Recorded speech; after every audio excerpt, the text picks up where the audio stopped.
talking about North Carolina's sounds. Not sounds like oral to the ear, but we'll let him tell you what that even means. If you don't know what the North Carolina sounds are, you're about to find out. So how about a nice round of applause for our friend Jim Hawhee? Yes. Thank you. Good morning. Good morning. I see some people I recognize up there. Yeah, good morning. My name is Jim Hawhee. I'm with the Albemarle-Pamlico National Estuary Partnership.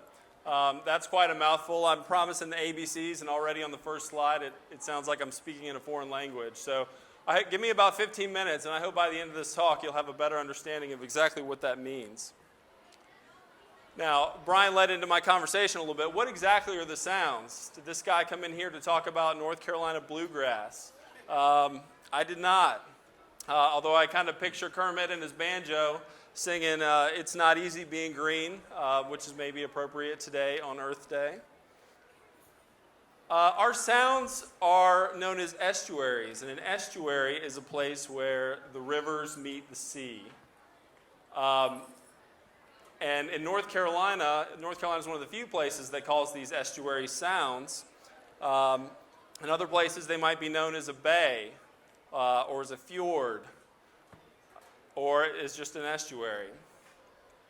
But estuaries are where river meets the sea. And in North Carolina, we have one of the most impressive estuaries in the country. It's actually the second largest behind the Chesapeake Bay. So where are the sounds on a map? You've probably seen this map on Google 100 times. And you might be familiar with kind of the mountains over here and the triangle over here, which is where we live. And if you like to go to the beach, maybe you head on I-40 and you head straight on down here to Wilmington and Wrightsville Beach. I know I'm a big fan. Well, if you were to do that, you'd miss our wonderful sounds up here in northeastern North Carolina, out here on the map. This is 3,000 square miles of open water, an estuary of national significance. In terms of coastline, every time we measure it, we find more. We used to measure it. It used to be about 4,000 miles of coastline. Now it's up to 8, and our most recent estimates with very high-tech remote imagery are showing about 12,000 miles of estuarine coastline. So to put that in perspective, you could hop into a plane and fly to Moscow, Russia, and come back, and you still have about 1,000 miles left over.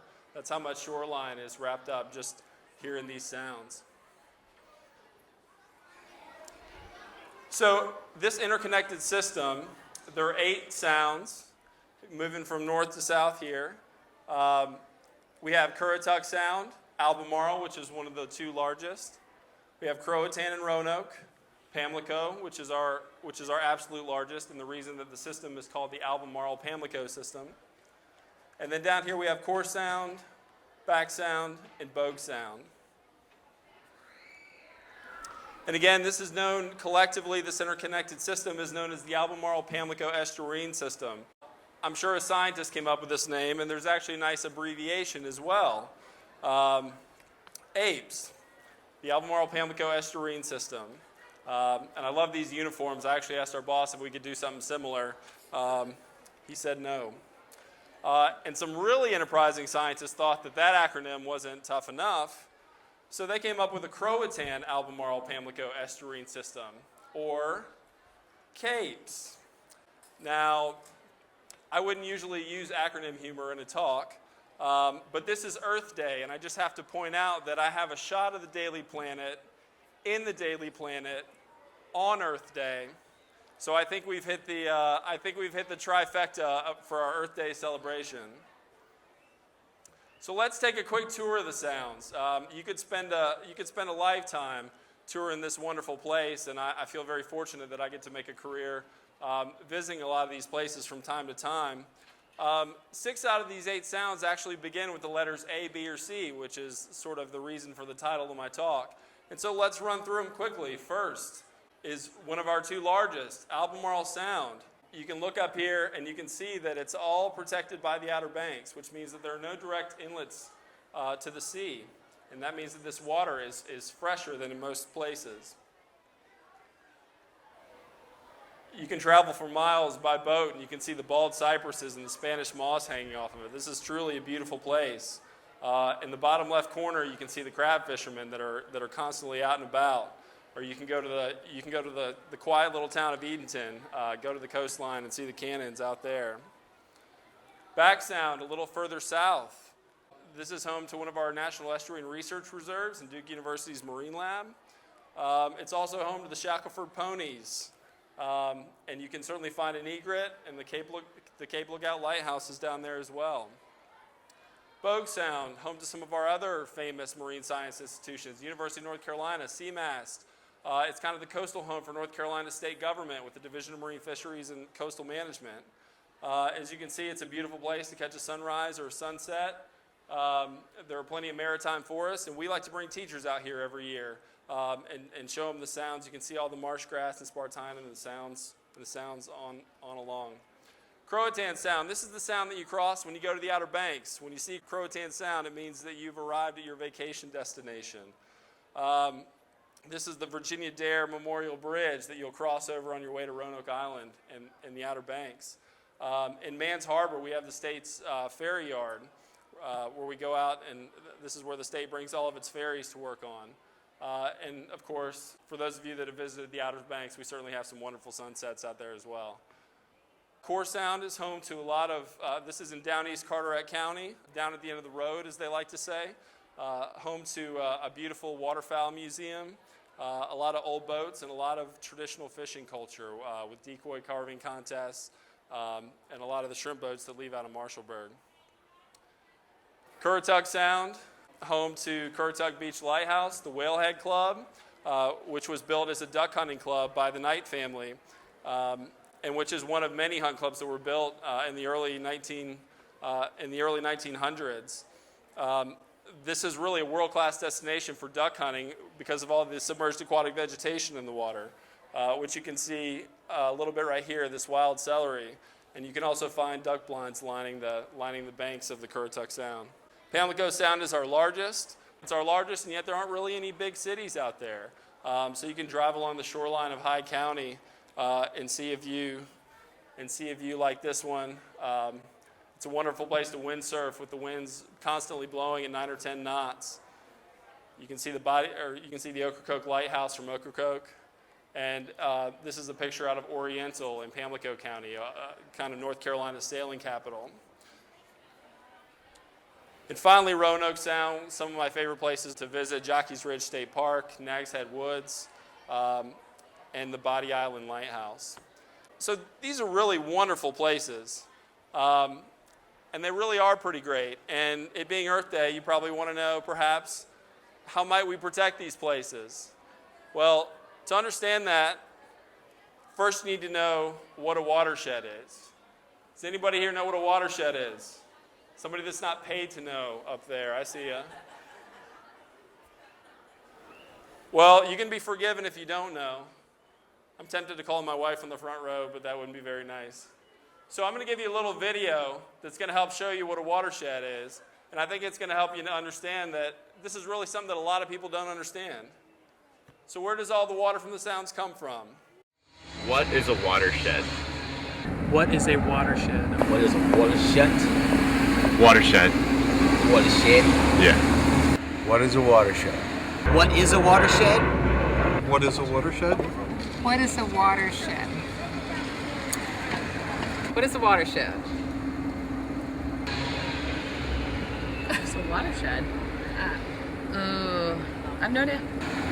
Now you want the answer. Is it a building? Watershed is that territory that actually provides water ultimately to a source. A watershed moment? What is a watershed? I don't know. What is a watershed? I feel really stupid with this question. I think the watershed is an attempt to provide an area to preserve natural wildlife. I don't know. I think it's either a natural or man-made device that kind of helps regulate the water flow. I don't know. A watershed is, I'm going to show my ignorance. I think of it as a wetlands, an area that is where water is not flowing freely, and it creates this environment. Watershed is an area where runoff collects, and I think it's probably the most basic.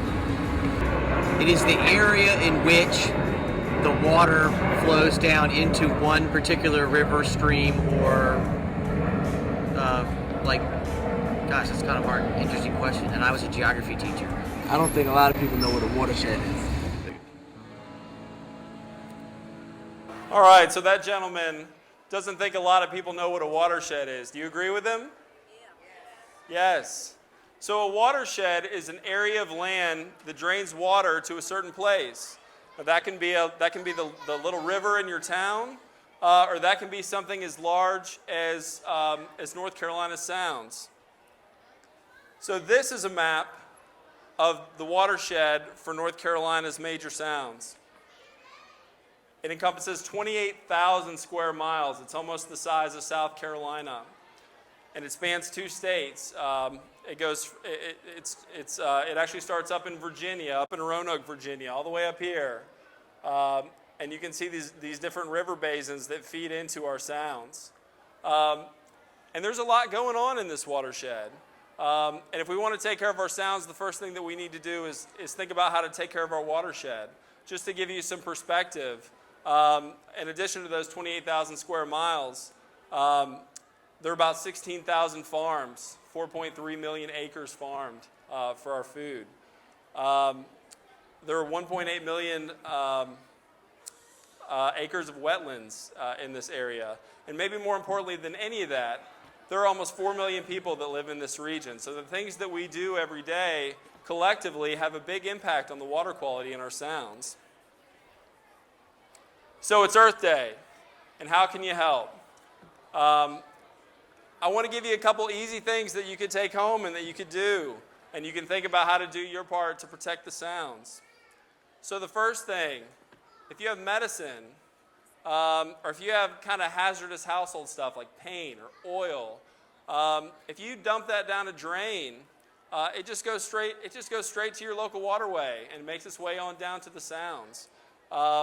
The best thing to do with medications, you can often drop it off with an organization called Operation Medicine Drop, and that keeps all these chemicals out of our waterways. Of course, our fish swim in that, and we eat those fish, so we're really doing ourselves a favor by doing that.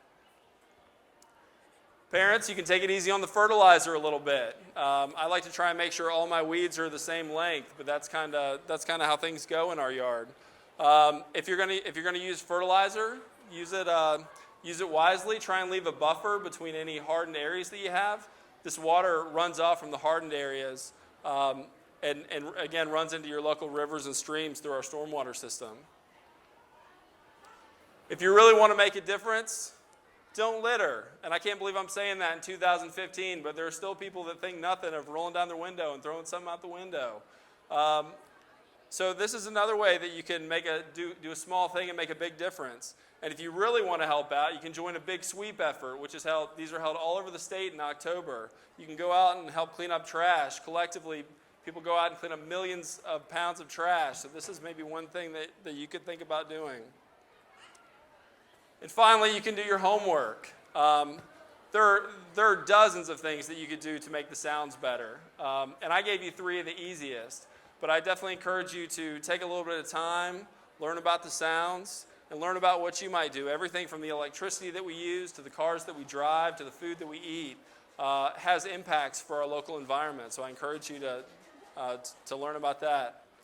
And finally, maybe the most important thing you can do is try and go out and visit. This is such a wonderful place. And I feel great about the fact that if you go out there and you spend some time on the sounds and you get to know them a little bit, you're going to love them as much as I do. And so if you ever have the opportunity, I encourage you to go out and take a look. If you want to learn about the sounds, you can start with our organization. You can get there by going to the tab appnep.org. I very much appreciate your time and attention, and I'm honored to be here on Earth Day. So thank you very much. How about another applause for Jim Hawhee? And Jim would be happy, right, to answer some questions? Sure, you'd be happy. Fire away. Wouldn't you? Does anyone have any questions for him? Any questions about the sounds, the estuaries, the water? Yes. Yes, sir.